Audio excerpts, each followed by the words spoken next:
సంఖ్యాకాండం 5వ అధ్యాయం. పరిశుద్ధమైన బైబిల్ గ్రంథం నుండి సంఖ్యాకాండం 5వ అధ్యాయం మొదటి నుండి చదువుకుంటాం. యెహోవా మోషేకి ఇలాగు సెలవిచ్చెను. ప్రతి కుష్ఠరోగిని, స్రావం గల ప్రతి వానిని, శవం ముట్టుట వలన అపవిత్రుడైన ప్రతి వానిని పాలెం నుండి వెలివేయవలెనని ఇజ్రాయేలులకు ఆజ్ఞాపించుము. నేను నివసించుచుండు వారి పాలెమును వారు అపవిత్రపరచకుండానట్లు మగవానినేమి ఆడుదానినేమి అందరినీ పంపివేయవలెను. వారిని ఆ పాలెం వెలుపలికి వెళ్ళగొట్టవలెను. ఇజ్రాయేలీయులు అలాగూ చేసిరి. పాలెం వెలుపలికి అట్టి వారిని వెళ్ళగొట్టిరి. యెహోవా మోషేకి ఆజ్ఞాపించినట్లు ఇజ్రాయేలీయులు చేసిరి. మరియు యెహోవా మోషేకి ఇలాగు సెలవిచ్చెను. నీవు ఇజ్రాయేలీయులతో పురుషుడు గాని స్త్రీ గాని యెహోవా మీద తిరగబడి మనుషులు చేయు పాపములలో దేనినైనను చేసి అపరాధులగునప్పుడు వారు తాము చేసిన పాపమును ఒప్పుకొనవలెను. మరియు వారు తమ అపరాధం వలన నష్టమును సరిగా నిచ్చుకొని దానిలో 5వ వంతు దానితో కలిపి ఎవనికి విరోధంగా ఆ అపరాధం చేసిరో వానికి ఇచ్చుకొనవలెను. ఆ అపరాధ నష్టమును తీసుకొనుటకు ఆ మనుషునికి రక్త సంబంధి లేని యెడల యెహోవాకు చెల్లింపవలసిన అపరాధ నష్టమును యాజకుడు వాని నిమిత్తం ప్రాయశ్చిత్తం చేయుటకై అర్పించిన ప్రాయశ్చిత్తార్థమైన పొట్టేలును యాజకుని వగును.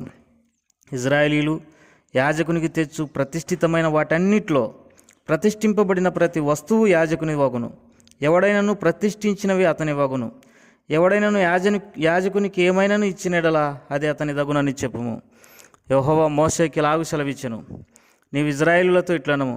ఒకని భార్య త్రోవ తప్పి వానికి ద్రోహం చేసినడలా, అనగా వేరొకడు ఆమెతో వీర్యస్ఖలనంగా శయనించినడలా, ఆమె భర్తకు ఆ సంగతి తెలియబడక వాని కనులకు మరగయుండి ఆమె అపవిత్రపరచబడినదనుటకు సాక్ష్యం లేకపోయినను, ఆమె పట్టుబడకపోయినను వాని మనసులో రోషం పుట్టి అపవిత్రపరచబడిన తన భార్య మీద కోపపడిన ఎడల, లేక వాని మనసులో రోషం పుట్టి అపవిత్రపరచబడని తన భార్య మీద కోపపడిన ఎడల, ఆ పురుషుడు యాజకుని వద్దకు తన భార్యను తీసుకుని వచ్చి ఆమె విషయం తొమ్మిడు యవల పిండిలో 10వ వంతును తేవలేను. వాడు దాని మీద తైలం పోయకూడదు, దాని మీద సాంబ్రాణి వేయకూడదు. ఎలా అనగా అది రోష విషయమైన నైవేద్యం, అనగా దోషమును జ్ఞాపకం చేయుటకై జ్ఞాపకార్థమైన నైవేద్యం.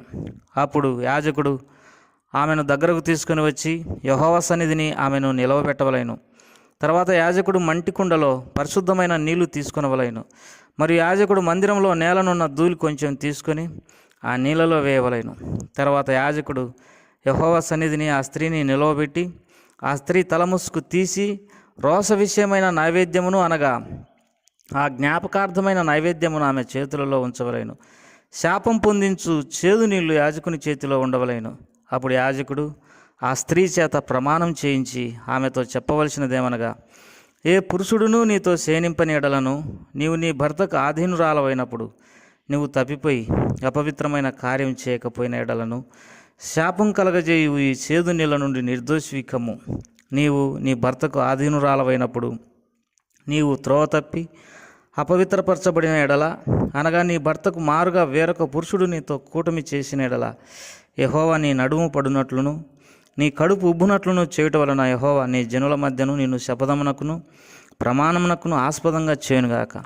శాపం కలగజేయు ఈ నీళ్లు నీ కడుపు ఉబ్బునట్లును నీ నడుము పడునట్లును చేయుటకు నీ కడుపులోనికి పోనని చెప్పి యాజకుడు ఆ స్త్రీ చేత శపథ ప్రమాణం చేయించిన తర్వాత ఆ స్త్రీ ఆమెనని చెప్పలేను. యాజకుడు పత్రం మీద ఆ శపథములను రాసి ఆ చేదు నీళ్లను ఆ స్త్రీకి తాగింపవలెను. శాపం కలగజేయు ఆ నీళ్లు ఆమెలోనికి చేదు పుట్టించును. మరియు యాజకుడు ఆ స్త్రీ చేతిలో ఉండి దోష విషయమైన ఆ నైవేద్యం తీసుకొని యెహోవా సన్నిధిని ఆ నైవేద్యమును అల్లాడించి బలిపీఠం వద్దకు దాన్ని తేవలెను. తర్వాత యాజకుడు దానికి జ్ఞాపకార్థమైనదిగా ఆ నైవేద్యములలో ఉండి పిడికెడు తీసి బలిపీఠం మీద దాన్ని దహించి ఆ నీళ్లు ఆ స్త్రీకి తాగింపవలెను. అతడు ఆమెకు ఆ నీళ్లు త్రాగించిన తర్వాత జరుగునదేమనగా, ఆమె అపవిత్రపరచబడి తన భర్తకు ద్రోహం చేసినడలా శాపం కలగజేయు ఆ నీళ్లు చేదై ఆమెలోనికి చేరిన తర్వాత ఆమె కడుపు ఉబ్బును, ఆమె నడుము పడిపోవును.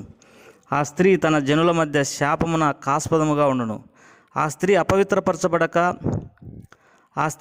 అపవిత్రపరచబడక పవిత్రురాల ఇండిన ఎడల ఆమె నిర్దోషి గర్భవతి అగునని చెప్పు.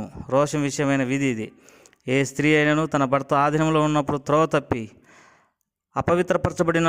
బడిన ఎడలనేమి, లేక వానికి రోషం పుట్టించి తన భార్య మీద కోపపడిన ఎడలనేమి, వాడు యెహోవా సన్నిధిని ఆ స్త్రీని నిలవబెట్టినప్పుడు యాజకుడు ఆమె ఎడల సమస్త విధి చొప్పున చేయవలెను. అప్పుడు ఆ పురుషుడు నిర్దోషగును, ఆ స్త్రీ తాను చేసిన దోషమును భరింపవలెను. ప్రియమైన సోదరి సోదరులారా, మీ అందరికీ యేసుక్రీస్తు ప్రభువారి నామం పేరట శుభములు తెలియజేస్తుంటున్నాం. సంఖ్యాకాండం 5వ అధ్యాయంలో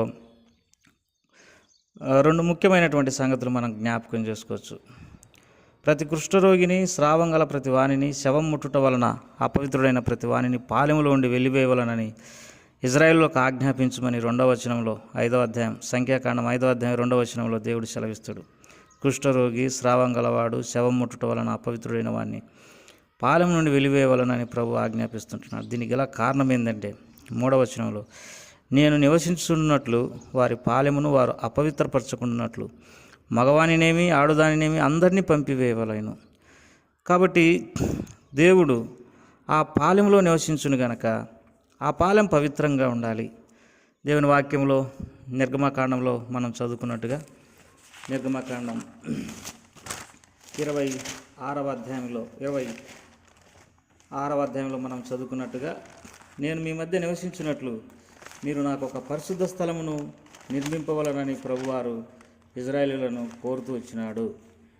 కాబట్టి 25వ అధ్యాయం నిర్గమకాండం 25వ అధ్యాయం 8వ వచనం, నేను వారిలో నివసించినట్లు వారు నాకు ఒక పరిశుద్ధ స్థలమును నిర్మింపవలెను. దేవుడు నివసించేటటువంటి పాలెము, దేవుడు తన ప్రజల మధ్యన నివసించాలని ఇష్టపడేటటువంటి వాడుగా ఉన్నాడు కనుక ఆ పాలెము పవిత్రంగా పరిశుద్ధంగా ఉండాలని దేవుడు కోరుకుంటా ఉన్నాడు. దేవుని వాక్యంలో, మరి మీ దేహము దేవునికి ఆలయమని ఎరగరా, మీలో నివసించున్న పరిశుద్ధాత్మక ఆలయమని ఎరగరా అని దేవుని వాక్యం సెలవిస్తుంది. మనమే దేవుని ఆలయం, దేవుడు నివసించే స్థలము కనుక మనము రకరకాల అపవిత్రత నుండి మనల్ని మనం పవిత్రపరచుకోవాలి. ప్రభు రక్తంతో మనల్ని కడుక్కోవాలి. మనలో ఉన్నటువంటి ప్రతి విధమైన దోషమును తీసివేసుకోవాలి. రెండవది, ఈ నిర్గమకాండం 5వ అధ్యాయంలో మరి ఒక స్త్రీ దారి తప్పినప్పుడు చేయవలసినటువంటి ఆమె నిర్దోషియా లేకపోతే దోష అని తెలుసుకోవడానికి ఒక పద్ధతిని ఇక్కడ వాడినట్టుగా మనం చూడగలం. నిజమే, ఎవరు పాపం చేసినా, అబద్ధమాడినా, దొంగతనం చేసినా, మోసం చేసినా, లంచం తీసుకున్నా, వ్యభిచారం చేసినా, చెడుతనం చేసినా, ప్రతి విధమైన పాపానికి శిక్ష తప్పక అనుభవించవలసినటువంటి వారై ఉంటున్నారు. కనుక ఈ లోకంలో ఏ పాపం చేసినా ఆ పాపానికి తప్పక శిక్ష అనుభవించును. ఒకవేళ ఆ పాపి తన పాపముల విషయమై పశ్చాత్తాపడితే క్షమాపణ దొరుకును. కాబట్టి న్యాయంగా యథార్థంగా జీవించడానికి ప్రభు సహాయపడుగాక. ప్రేమగల తండ్రి, మా ప్రియుల కుటుంబాలను దీవించండి. మేమందరము యథార్థంగా జీవించి నీకు మహిమ తెచ్చుటకు సహాయపడతామని యేసు ప్రభువారి నామం పేరిట అడిగి వేడుకుంటున్నాం తండ్రి. ఆమేన్.